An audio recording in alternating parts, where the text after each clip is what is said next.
This is Poetry, a childhood glimpse into the heart of a full stop. I'm your host, Dom Conlon, and you're listening to Just One Poem. 1 minute we're singing Patter Cake, and the next we're deconstructing Eliot. Childhood is a strange thing, and education is stranger still. I always struggle when it comes to age classification. Which poems are suitable for 6-year-olds and which are best left until you're 8. Put that way, the whole exercise seems ridiculous, and I'm reminded of the insights I hear from young children and how the trajectory of wisdom does not always match aging. Nowhere is this distinction sharper than when it comes to war. Alfie Knight was just 9 years old when he tried to enlist during World War I. Whilst he wasn't successful, the hair's breadth between childhood and adulthood was there for the young people who did enlist. And so to the classroom, with its pressure of adulthood, and what will you do when you grow up? There lies a Spike Milligan book to remind us of absurdity, and there lies the body of a man with white eyes writhing in his face. The poem is Dulce et Decorum Est by Wilfred Owen.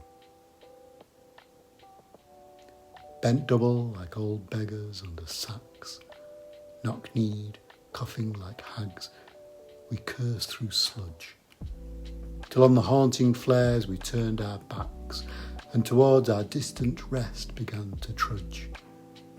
Men marched asleep, many had lost their boots, but limped on bloodshod. All went lame, all blind. Drunk with fatigue, deaf even to the hoots of gas shells dropping softly behind. Gas, gas, quick boys, an ecstasy of fumbling, fitting the clumsy helmets just in time.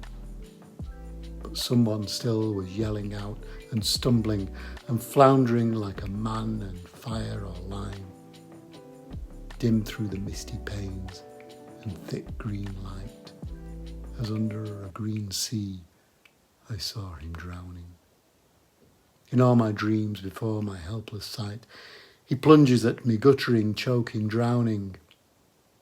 If in some smothering dreams you too could pace behind the wagon that we flung him in, and watch the white eyes writhing in his face, his hanging face like a devil sick of sin. If you could hear at every jolt the blood come gargling from the froth-corrupted lungs, obscene as cancer, bitter as the cud, of vile, incurable sores on innocent tongues, my friend, you would not tell with such high zest. To children ardent for some desperate glory, the old lie, Dulce et Decorum Est, pro patria mori.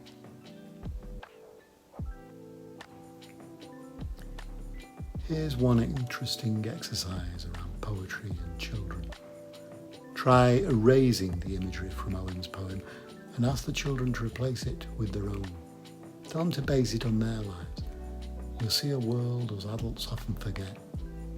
We slip on our rose-tinted glasses to help us cope with now, but now for children is a place we really ought to visit. I suppose if I'm reaching for anything here, it's that children expand to fill their container just as surely as a patter cake will. And so we come to tuck in our metaphors and let them sleep like similes. My name is Dom Conlon, and this has been Just One Poem.